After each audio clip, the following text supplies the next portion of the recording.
Okay, here we are, day 6 or 7, I'm not sure exactly, but we are done digging. See, we've revealed foundation. So the crack is underneath this window.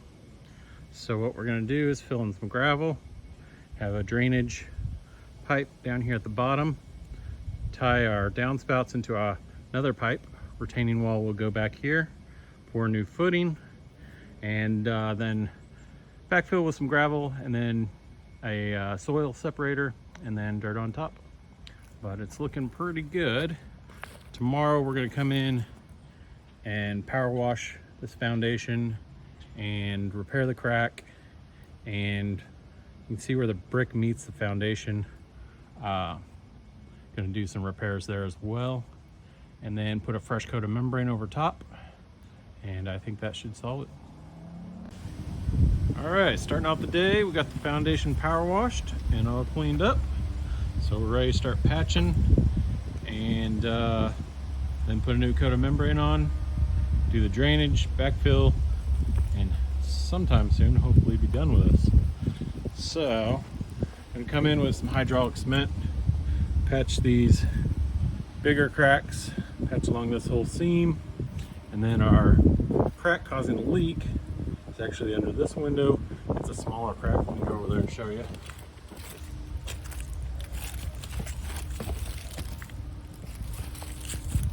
It's right here. You can see from my finger, it's not very big. So I don't think hydraulic cement's going to work very good on that. So I've got a flexible concrete sealant that I'm going to use a caulking gun and insert into there, and then it'll get coated with the membrane as well. So that's the plan. Okay, so we're gonna start doing this. You don't have a ton of time to work with the hydraulic cement, so just mix up a little bit at a time and kind of get the feel of it. So I'm gonna start with this crack.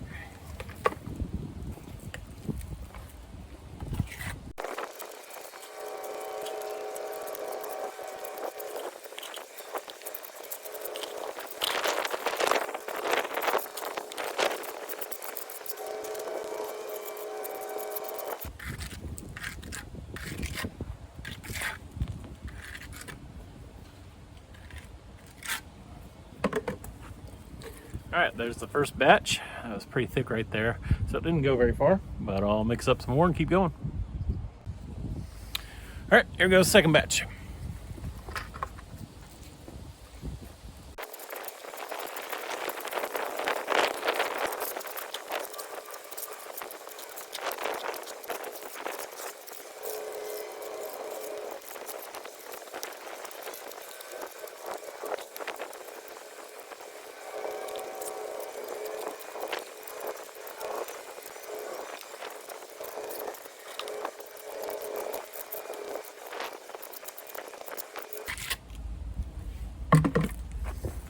All right, so that crack worked.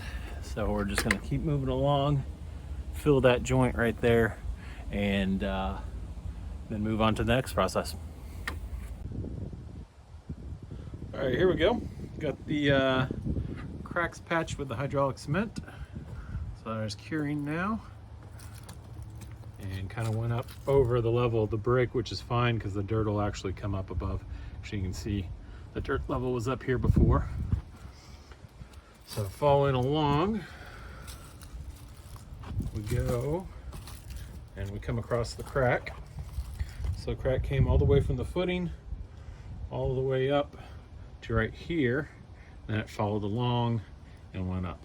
So right here was wide enough that I could use the hydraulic cement, but this was a pretty fine crack.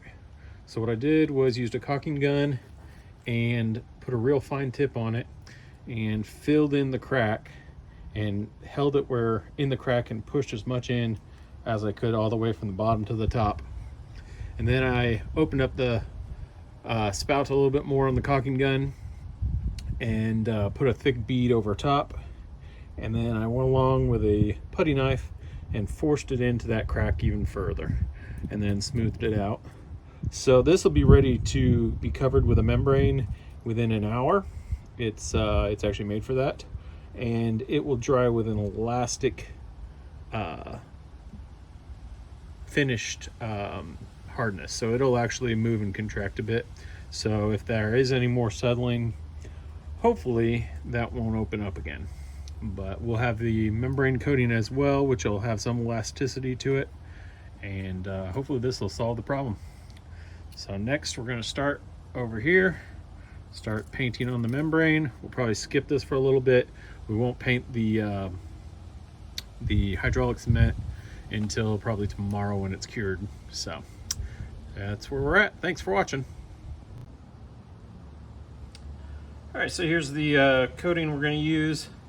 It's a roof slash foundation coating. Basically it's kind of rubberized tar type stuff, and I'm going to install it with a 6-inch roller with a 3/4 inch nap on it, and see how that works. If that doesn't work very good, I've got a thick 4-inch brush that I can brush it on with. So let's see how this goes. Got the roller, here we go.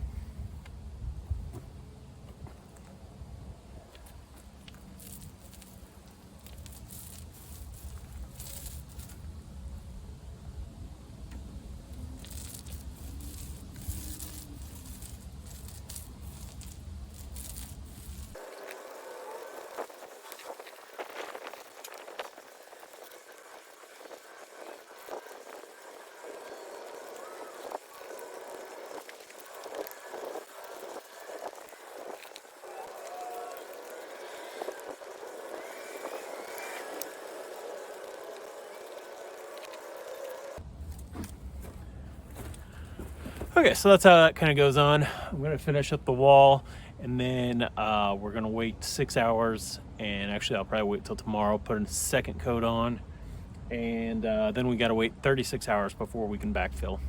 And thing to do when you're backfilling, of course I'll be filling some gravel in, and you just want to make sure you don't want to push any big rocks into the dirt or into the wall, because you can scrape off your coating. So we're going to keep going that way, and while we're waiting the 36 hours, I'll start building the formwork for a retaining wall and pouring the footing. So we've got plenty to keep us busy. All right, I think we're done with the first coat here. Things went downhill towards the end. Don't know if you can see it down here at the bottom, but as I got to about the bottom third of this pail, the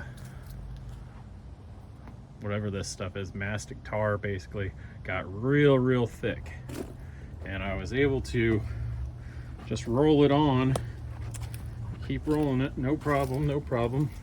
And then about the back, 6 or 8 feet here, got real thick, and I actually had to put it on with a trowel in my hands. Luckily I was wearing gloves, but still got really dirty. And so you can see we still have all the way around the top. That'll get covered in the second coat. And I'm not sure if it just got cold, sun's getting ready to go down, or if it was needed to be mixed better. But yeah, it got pretty nasty there towards the end. So stay tuned. Next we'll be working on the foundation for the footings.